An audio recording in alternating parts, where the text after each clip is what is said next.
ایک دفعہ کی بات ہے، ایک خوبصورت جنگل کے کنارے ایک بڑا سا درخت تھا جہاں سونو نام کا ایک چڑا اپنی بیوی ٹونی چڑیا اور اپنی چھوٹی سی بیٹی جنی کے ساتھ رہتا تھا۔ سونو کے ساتھ اس کی ماں اور اس کی بہن مونا بھی اس کے گھر میں رہتی تھیں۔ سونو کی ماں اور بہن دونوں ہی بہت لالچی اور گھمنڈی تھیں اور ہمیشہ سے چاہتی تھیں کہ گھر میں جو کچھ ہو وہ صرف ان کے ہاتھ میں ہو، اور کسی نہ کسی طریقے سے وہ سونو کو اپنی بیوی کے خلاف کر بھڑکاتی رہتی۔ سونو بیٹا، تمہیں کچھ نظر نہیں آتا؟ تمہاری بیوی تمہاری عزت نہیں کرتی، ہم پر حاوی ہونا چاہتی ہے۔ ہاں بھائی، تم دیکھ ہی نہیں رہے، وہ تمہیں ہم سے دور کرنے کی کوشش کر رہی ہے۔ کیا؟ مگر ماں، ٹونی ایسا کیوں کرے گی؟ وہ تو میری بیوی ہے، میرا خیال رکھتی ہے۔ ارے بیٹا، ہم تمہارے اپنے ہیں، تمہاری بھلائی چاہتے ہیں، لیکن وہ تو صرف خود کی ہی فکر کرتی ہے، ہمیں تو پوچھتی بھی نہیں ہے۔ سونو اپنی اور اپنی بہن کی باتوں میں آ گیا۔ اس کے دل میں کہیں نہ کہیں یہ بات بیٹھ گئی۔ اب وہ معمول کے مطابق روز آئے دن ٹونی کے ساتھ بحث کرتا۔ ادھر ٹونی جو بہت محبت کرنے والی اور محنتی چڑیا تھی، ان سب باتوں سے دل گرفتہ تھی۔ وہ اپنی بیٹی کی پرورش اور گھر کے کاموں میں مگن رہتی، لیکن سونو کی ماں اور بہن مونا اسے ہر وقت نیچا دکھانے میں مصروف رہتے۔ ٹونی، تم میری ماں اور میری بہن کے ساتھ اچھا ویوہار نہیں کرتی، مجھے سب پتا ہے۔ سنو، تم میری بات نہیں سنتے۔ میں نے کبھی تمہارے گھر والوں کے خلاف کچھ نہیں کیا، میں تو صرف اپنا گھر بچانا چاہتی ہوں۔ بس کرو ٹونی، میرے ساتھ بحث مت کرو، تم میرے ساتھ زبان چلاتی ہو۔ مگر میری بات تو سنو۔ بیٹا، ہم نے ہمیشہ تمہاری بھلائی ہی چاہی ہے۔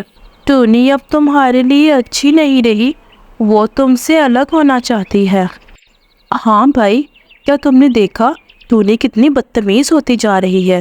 تمہارے لیے کچھ نہیں کرتی، سارا دن پڑی رہتی ہے، اور پتہ ہے اس نے کل کیا کیا؟ کل میں اور ماں ہم دونوں بھوکے ہی بیٹھے رہے، اس نے ہمیں کھانا تک بھی نہیں پوچھا اور کچھ دیا بھی نہیں۔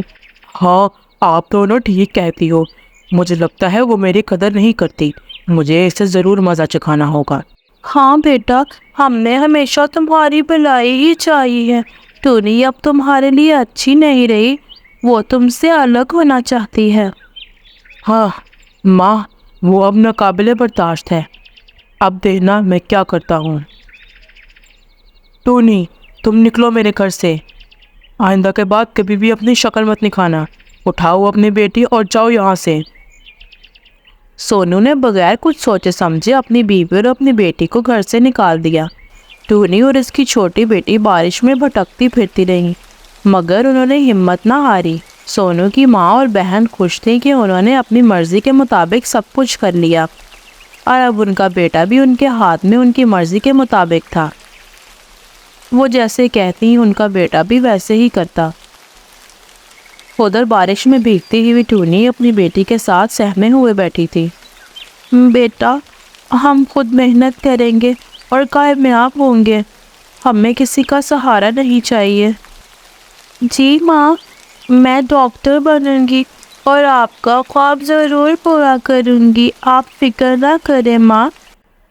وقت گزرتا گیا، سونو اپنی ماں اور بہن کے پیچھے لگتا رہا، مگر مونا کی شادی ہو گئی اور وہ بھی اپنے سسرال میں ویسے ہی حالات کا شکار ہو گئی۔ اس کا پتی اسے بہت مارتا، اور آخر کار ایک دن اسے بھی اس نے اسی طرح سے گھر سے نکال دیا جیسے اس نے بھڑکا کر اپنے بھائی سے ٹونی کو نکلوایا تھا۔ اب مونا کو اپنی غلطیوں پر پچھتاوا ہونے لگا۔ ادھر ٹونی اور اس کی بیٹی نے محنت کر کامیابی حاصل کی۔ ٹونی کی بیٹی ایک مشہور ڈاکٹر بن گئی۔ سونو اب بالکل تنہا رہ گیا تھا، اس کی ماں بھی بوڑھی ہو کر دنیا سے چلی گئی، اور مونا اپنی ہی زندگی کے مسائل میں الجھ گئی۔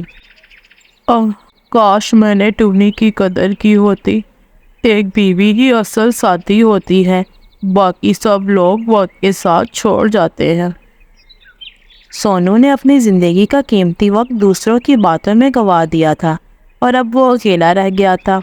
اس نے ٹونی سے معافی مانگنے کی کوشش کی، لیکن ٹونی اور اس کی بیٹی نے اسے قبول نہیں کیا۔